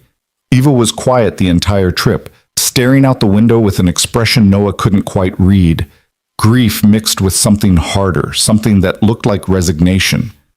He wanted to say something comforting, something that would ease the weight pressing down on her shoulders, but he knew there were no words for this kind of pain. Karen lived in a small house on the east side of town, painted yellow with white trim, and a garden that had clearly been tended with love. Eva's mother met them at the door, her eyes red-rimmed but her smile warm. She's resting in the living room, her mother said quietly. The first round of chemo hit her pretty hard. Eva nodded and wheeled herself inside, Noah following close behind. Karen was sitting in a recliner by the window, a blanket over her lap and a scarf wrapped around her head, where her hair had already started to thin. But when she saw Eva, her face lit up with the kind of joy that made Noah's chest ache. There's my girl, Karen said, her voice hoarse but strong. Come here and give me a hug. Eva crossed the room and leaned in carefully, wrapping her arms around her aunt with a gentleness that spoke to how fragile Karen had become. I'm so sorry, Aunt Karen. I should have been here sooner. Don't you dare apologize. You're here now, and that's what matters. Karen pulled back and looked at Noah, her eyes sharp despite her illness. And you must be the famous Noah I've heard so much about. Yes, ma'am. It's good to see you again. Good to see you too, handsome. You taking care of my girl? Doing my best. That's all anyone can ask. Karen patted Eva's hand, her expression softening. Sit with me for a while. Tell me what you've been up to. I want to hear everything. They spent the afternoon talking, Eva sharing stories about her illustration work and the apartment she and Noah now shared. Karen listened with rapt attention, asking questions and offering commentary that was by turns insightful and hilarious. She didn't talk about the cancer unless someone else brought it up, and even then she brushed it aside with the kind of matter-of-factness that made Noah respect her even more. As the sun started to dip toward the horizon, Karen's energy began to fade. Her eyes grew heavy, her responses slower, and Eva's mother gently suggested they let her rest. Come back tomorrow, Karen said as Eva prepared to leave. I want to hear more about this illustration project. And Noah, you bring that charming smile back with you. Yes, ma'am. In the car on the way back to the hotel, Eva's mother had booked for them. Eva finally broke her silence. She's dying, and she's comforting me. That's so Karen, it hurts. Noah reached over and took her hand. She loves you. I know. That's what makes this so hard. Eva's voice cracked.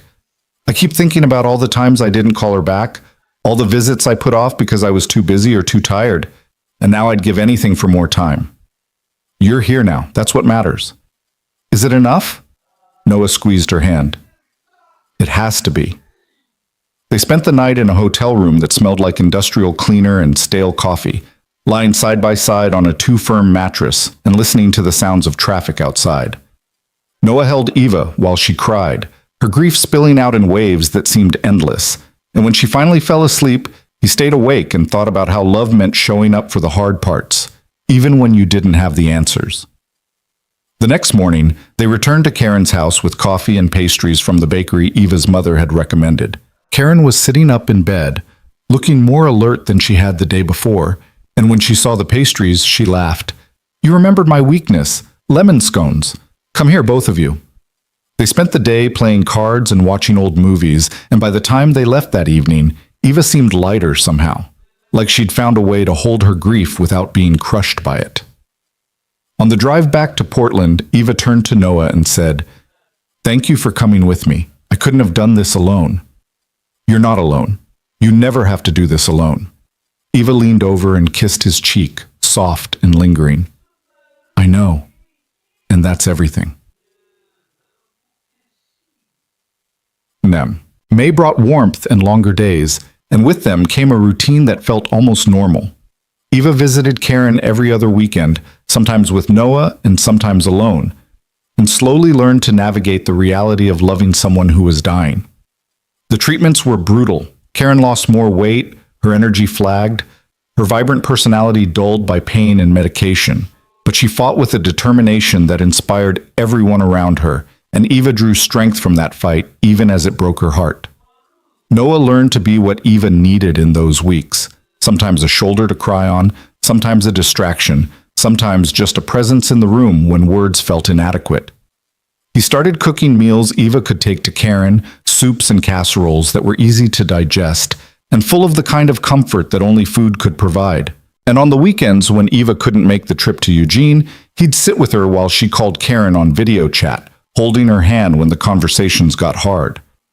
One Saturday in late May, they returned to their bench at the park for the first time in weeks. The pond was alive with ducks and geese, and the trees had filled out with leaves that cast dappled shadows across the water. Eva brought her sketchbook but didn't open it, just sat staring at the view like she was trying to memorize every detail. "I've been thinking," she said after a long silence. "About what?" "About what I want. What we want. For the future." She turned to look at him, her expression serious. "I don't want to wait anymore, Noah. I don't want to put off the important things because we're scared or because we think we have all the time in the world. Karen's illness, it's shown me that we don't. Time isn't guaranteed." Noah's heart started beating faster. "What are you saying?" "I'm saying I want to build a life with you. Not someday, not eventually. Now. I want to talk about marriage and kids and where we're going to be in 5 years. I want to make plans and actually follow through on them." Her voice was steady, but her eyes betrayed her nervousness. "Is that too much too fast?" Noah thought about it for maybe 2 seconds before shaking his head. "No, it's not too much." "Really? Really?" He took both her hands in his, holding them tight. "I want those things too. I've wanted them for a while now, I just didn't know how to say it. But you're right, we don't have time to waste being scared. So let's do it. Let's make plans." Eva's face broke into a smile that was equal parts relief and joy. "Okay, so where do we start? How about with this?" Noah pulled her closer, his voice dropping to something softer, more vulnerable. "Eva Lane, I love you. I want to marry you someday. I want to build a home with you and maybe have kids if that's what we decide. I want to grow old with you and complain about joint pain and bad TV shows. I want all of it." Eva's eyes filled with tears, but she was smiling so wide it looked like it hurt. "I want all of that too, every single bit of it." They kissed then, right there on the bench by the pond, and Noah felt like he'd just made the most important promise of his life. June arrived with the kind of heat that made you remember Portland had actual summers, and with it came Karen's last good week. Eva spent every day at her aunt's house, helping where she could and just being present for the rest. Noah took time off work to drive her down, sitting in Karen's living room and listening to stories about Eva's childhood while Karen drifted in and out of consciousness. On Thursday evening, Karen called Eva to her bedside. Her voice was weak, barely more than a whisper, but her eyes were clear and focused. "I need to tell you something," Karen said, her hand gripping Eva's with surprising strength. "What is it?" Eva leaned closer, her heart hammering. "You're going to be okay. After I'm gone, you're going to grieve and it's going to hurt like hell, but you're going to be okay." Karen's eyes moved to Noah, who was standing in the doorway. And you take care of her. Not because she needs taking care of, but because love means showing up even when it's hard. I will, Noah promised, his voice rough with emotion. Good. Karen turned back to Eva, and her expression softened. I'm so proud of you, sweetheart. You took something terrible and built a beautiful life anyway. That takes courage most people never find. Eva couldn't speak. She just nodded, tears streaming down her face, and held her aunt's hand until Karen drifted off to sleep. Karen died 2 days later, peacefully and surrounded by family. Eva was there, holding her hand and whispering that it was okay to let go. And when it was over, when the room had gone quiet except for the sound of her mother's crying, Eva sat very still and felt like a part of her had been hollowed out. Noah drove her back to Portland that night, neither of them speaking, and when they got home, Eva went straight to bed and didn't get up for 2 days. Noah stayed with her, bringing food she didn't eat and water she barely touched, and when she finally emerged on the 3rd day, her eyes were hollow, but her spine was straight. I need to work, she said, her voice flat. I need to do something that matters. Noah understood. Grief needed an outlet, and for Eva, that outlet was her art. So he set up her desk with fresh supplies, made sure she had everything she needed, and let her lose herself in the illustrations that had become her lifeline.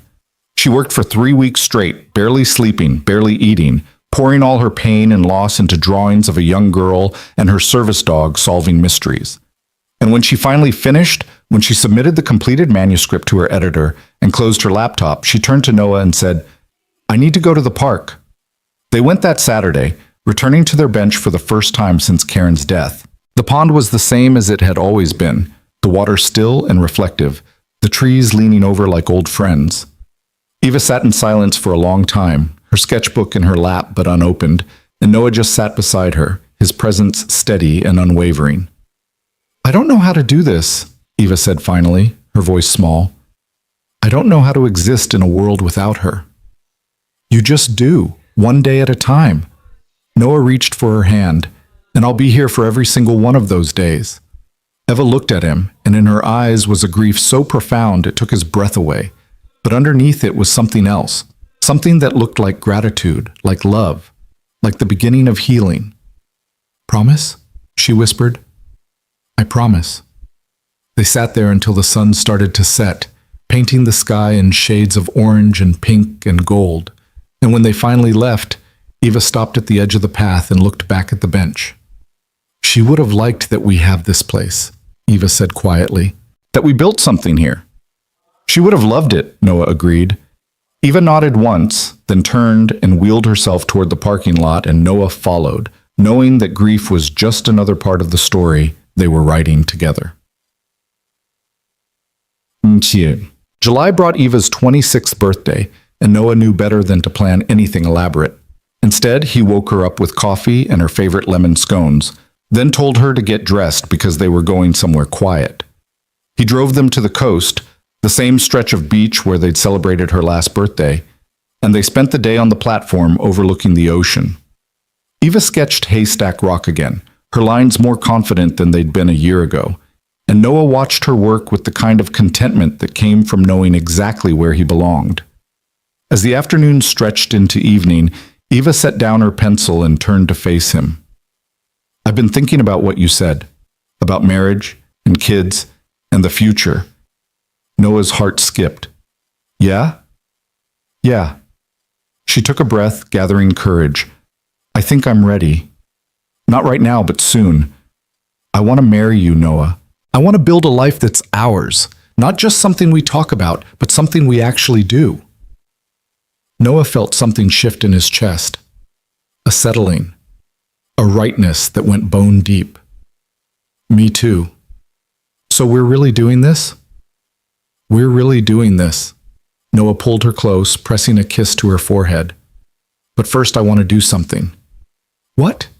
He reached into his pocket and pulled out a small velvet box.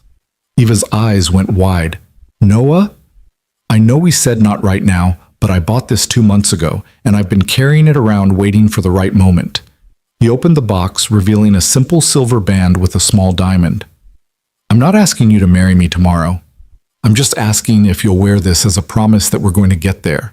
that we're building towards something real. Eva stared at the ring, her eyes filling with tears. Are you serious? Completely. Yes. She laughed, bright and watery. Yes, absolutely yes.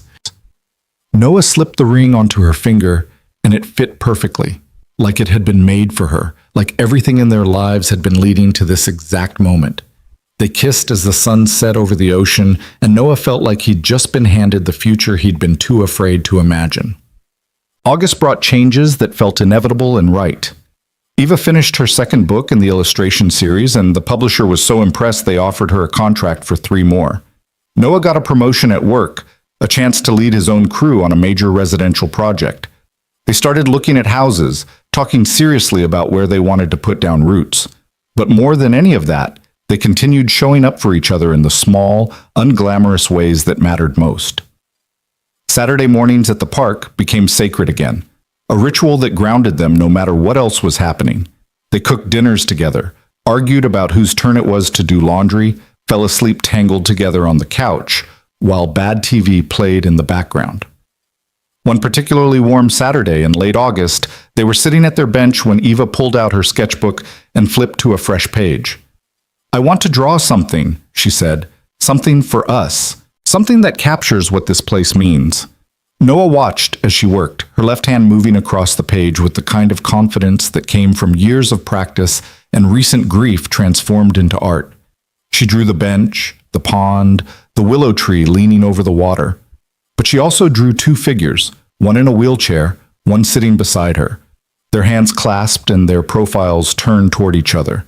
When she finished, she showed it to Noah, and his throat tightened. That's us, he said quietly. That's us, Eva agreed, exactly as we are.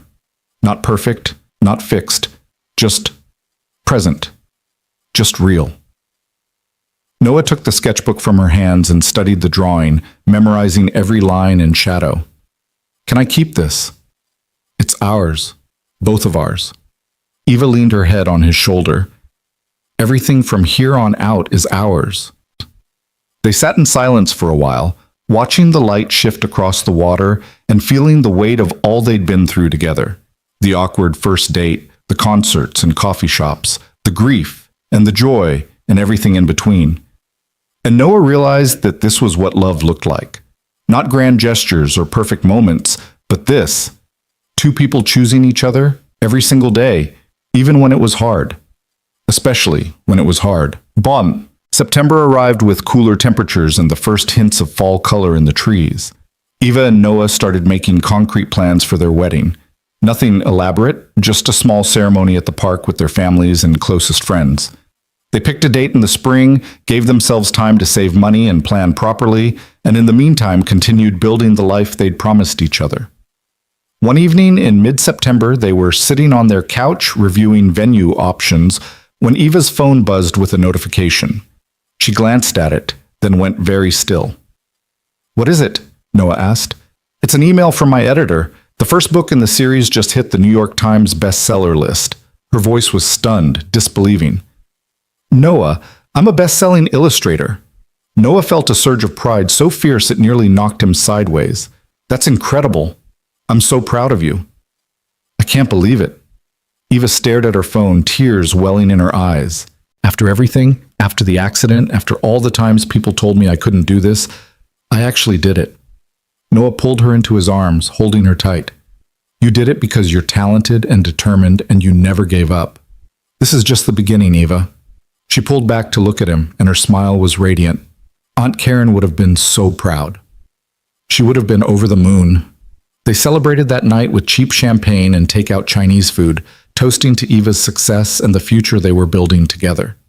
And when they finally went to bed, exhausted and happy, Noah thought about how far they'd come from that first awkward coffee shop date, how they'd taken something fragile and uncertain and built it into something solid and lasting. October brought Eva's first school visit as a published illustrator. She'd been invited to speak to a group of elementary school students about her work, and she was terrified. What if they ask about the wheelchair? She said the night before, pacing their living room in tight circles. What if they stare or make comments or, then you handle it the way you always do, Noah interrupted gently. with honesty and grace. And if it gets too hard, you leave. But Eva, he caught her hand, pulling her to a stop. You're going to be amazing. Those kids are going to love you. Eva took a shaky breath. You really think so? I know so. The next day, Noah took the morning off work to drive Eva to the school. He waited in the parking lot, too nervous to leave, but not wanting to crowd her. And when she emerged an hour later, her eyes were red, but her smile was genuine. How'd it go? He asked as she transferred into the passenger seat. It was incredible. Eva's voice was thick with emotion. There was this one little girl, she had a leg brace, and she came up to me after and said she'd never seen someone like her in a book before. And she thanked me for showing her that people like us can do important things. Noah's throat tightened. That's beautiful. It was. Eva wiped at her eyes. I finally understand what Aunt Karen meant when she said I'd built something beautiful out of something terrible. I'm not just surviving, Noah. I'm actually making a difference. Noah reached over and took her hand, squeezing it tight. You always have been. Now, more people get to see it. By the time November rolled around, they'd settled into a rhythm that felt less like a relationship and more like a partnership. They made decisions together, supported each other's dreams, argued about stupid things, and made up quickly. They were planning their wedding, talking about moving into a bigger place before they started thinking about kids, building a future that felt both terrifying and inevitable. On Thanksgiving, they hosted dinner at their apartment for the first time, Eva's family and Noah's mother, who'd driven up from Salem. The kitchen was too small and the dining table wasn't big enough, but somehow they made it work, squeezing everyone in and passing dishes over each other's heads while laughter filled every corner of the space. After dinner, while everyone else was collapsed in the living room in various states of food coma, Eva's mother pulled Noah aside in the kitchen. I want to thank you, she said quietly.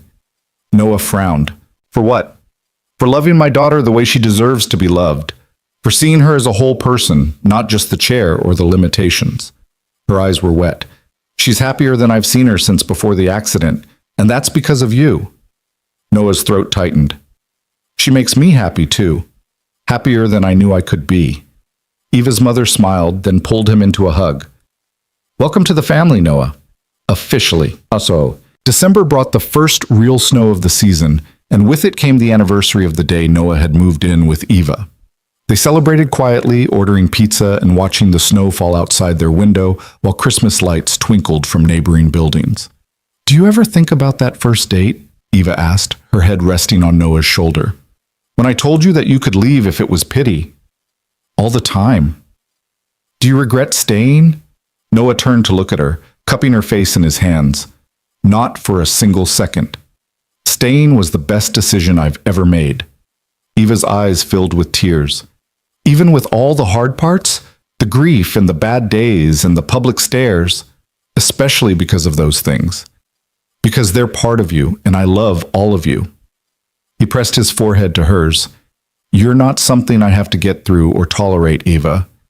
You're the person I choose every single day, because loving you is the easiest thing I've ever done. Eva kissed him then, soft and lingering, and Noah felt the weight of every promise they'd made settling over them like a benediction. Spring arrived slowly, bringing with it the date they'd marked on the calendar months ago. Their wedding was small and intimate, held at the park by the pond where they'd built their foundation. Eva wore a simple white dress and flowers in her hair, and Noah wore a suit he'd bought specifically for this occasion. Their families stood in a semicircle around them, and when the officiant asked if they had their vows ready, Eva and Noah looked at each other and smiled. I wrote mine down, Eva said, pulling a folded piece of paper from her bouquet, because I wanted to make sure I got it right. She took a breath, her voice steady. Noah, you saw me when everyone else just saw the chair. You chose me when I was convinced no one would. You showed up for the hard days and the good days and every day in between. You didn't try to fix me because you understood I wasn't broken. You just loved me exactly as I am, and that's the greatest gift anyone has ever given me. Noah's vision blurred with tears. When it was his turn, he spoke from memory, the words coming straight from his heart. Eva, you taught me what it means to be brave. Not the kind of bravery that looks good on the outside, but the quiet kind. The kind that gets you out of bed on bad days and keeps you trying even when the world tells you to give up. You made me believe in futures I was too scared to imagine. You showed me that love isn't about being perfect or easy. It's about choosing each other anyway. And I choose you, today, tomorrow, and every day after that. They exchanged rings, the silver band Eva had been wearing for months, and a matching one for Noah. And when the officiant pronounced them married, they kissed while their families cheered and the pond sparkled in the spring sunlight. After the ceremony, Eva pulled Noah aside to the bench where everything had started. "This is where we figured it out," she said, looking at the water. "This is where we learned how to show up for each other. And we're going to keep showing up," Noah promised, "for the rest of our lives." Eva pulled out her sketchbook one last time, opening it to the drawing she'd made months ago, the two of them sitting at the bench, present and real. She added one final detail, wedding rings on both their hands. "There," she said, showing him the completed image. "That's our story. Not perfect, not without struggle, but ours." Noah looked at the drawing, then at Eva, and felt a certainty so profound it took his breath away. They didn't complete each other. That wasn't what love was. They simply made space for each other to exist fully and without reservation. They'd built something real out of a blind date neither of them had wanted, something that had survived grief and doubt and the cruel weight of the world's judgment. And now, sitting at the bench where it all began, Noah knew one absolute truth. They would keep building, keep showing up, keep choosing each other through every season that came their way. Because that was what love looked like. Not the fairy tale version, but the real one, messy and imperfect and absolutely worth it. Eva closed her sketchbook and took Noah's hand, and together they walked away from the pond and into the life they'd promised each other. Present, real, and finally, completely theirs.